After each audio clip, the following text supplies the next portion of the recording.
Hello guys, I'm here talking about Metroid Prime 2. Of the Metroid Prime series, 2 is actually my favorite for a couple reasons. One, this isn't one of the reasons, but in this one, instead of dealing with the Chozo, you now deal with an ancient race called the Luminoth, who are these moth-like people. And they live on this planet called Aether, as I recall. And, Samus crash lands, lose all their stuff, you know the deal. However, what's different is that it opens up with a GFS trooper, Galactic Federation of Space Trooper. And so you kind of have, a look inside a more, into the society of, the Metroid Prime universe and, who her allies are. And they're basically infected. And you kind of have to take them out. So it starts off with this really cool kind of twist, this horror method, and also the fact that Metroid Prime has returned in a very unlikely way. And they kind of don't really ever say it outright, but it's implied that, at the end of Metroid Prime, Samus's suit is absorbed by Metroid Prime before it is destroyed. And of course, it survived via the suit and via the introduction of one of the coolest characters in the series, Dark Samus.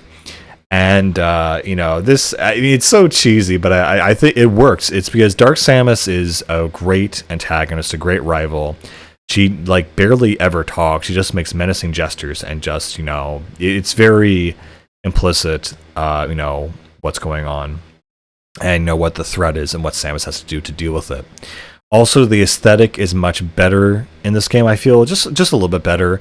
I love the fact that now, in order to scan something, it is these big, chunky things of the entire object and the environment, so you can immediately tell what you've scanned and what you haven't. And once you've scanned something, it goes to being green. If it's mission critical, it's red. And if it's anything else, it's blue. And it's just a cooler visual look. But of course, in this game, you can definitely miss certain characters or certain bosses, and if you do, you'll never get 100% scans, which can be very, very frustrating. What I also like about this game, what this game's main gimmick is that the Luminoth world is divided between two dimensions. It seems that two dimensions are really a thing that is a Nintendo staple, like the Dark World and Link to the Past. And in this game, it's very much more implicit. This isn't just a dark version of the normal world. This is a literal dark world. It is filled with darkness, and it is a very creepy, haunting, weird place. In fact, I've known people who have played this game who said that certain areas, specifically Argon Wastes, gave them almost nightmares. Like, it wasn't supposed to really be horror themed; it's supposed to be generally unsettling, but it's actually achieves that very, very well. I don't know if that's because this game came out around the same time as Resident Evil 4, but I don't know. I like to think that had some inspiration on the environments here. And of course, because another very cool thing is you have the dark light dichotomy, and you get and traverse into the different realms using these portals. You also have certain beams, a light beam, a dark beam, and a special last beam, which I won't mention, but it is one of the coolest beams I've ever seen in video games as a projectile weapon. But the light and dark gun are very cool aesthetics. I mean, the dark gun is basically a repurposed ice beam from the first game, while the light gun is more like a plasma or inferno gun.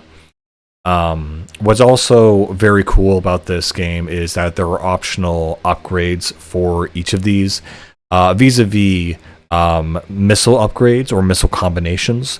So, you go out of your path and do a kind of special mini boss. You can get the light missile upgrade, which is called the, I think, Sunburst or something, or Sunflare.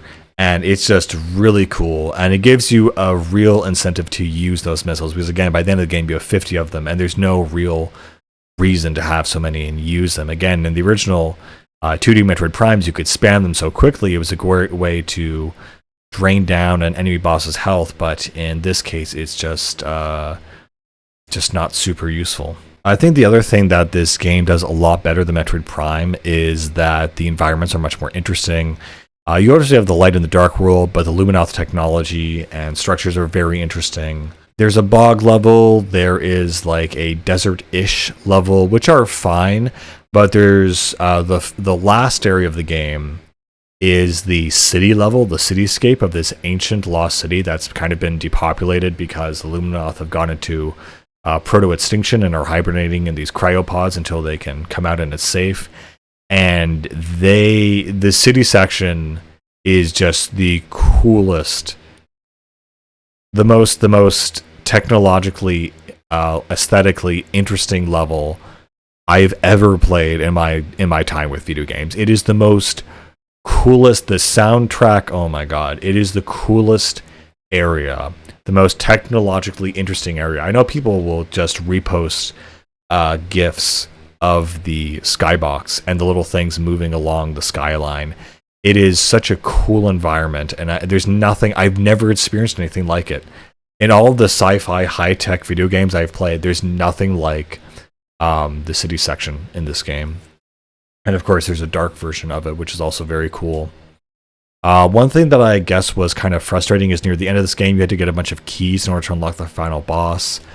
I'm not really a huge super fan of like doing a series of fetch quests to access the final boss. I wish, I don't know. It just kind of breaks up the momentum of the game, I feel.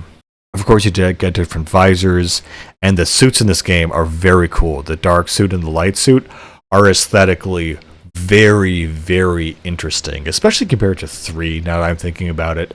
3 had some kind of very just ugly suits, frankly, and the suits in 1 were kind of honestly plain. Besides upgrading to the Varia suit, you get like a purple, thing, and that's pretty much it.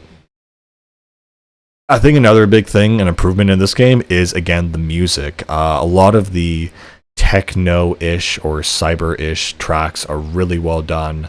The soundtrack overall, I think, has been better than the original, than Prime. And again, you just get more interesting lore about the universe rather than just strictly being stuck to the whole Chozo lore. And so it's a lot more interesting. Also, the fact that you have this new antagonist, Dark Samus, along with a... you also have a race that is antagonistic to the Luminoth that come from the Dark World called the Ing. And they are these weird... They have a very cool design. It's like a combination of spiders and arachnids, but highly mobile and agile, and almost combined with like a boar or something. Really, really interesting stuff, and I feel there's a little bit more of a horror element in this game, and more kind of spookiness.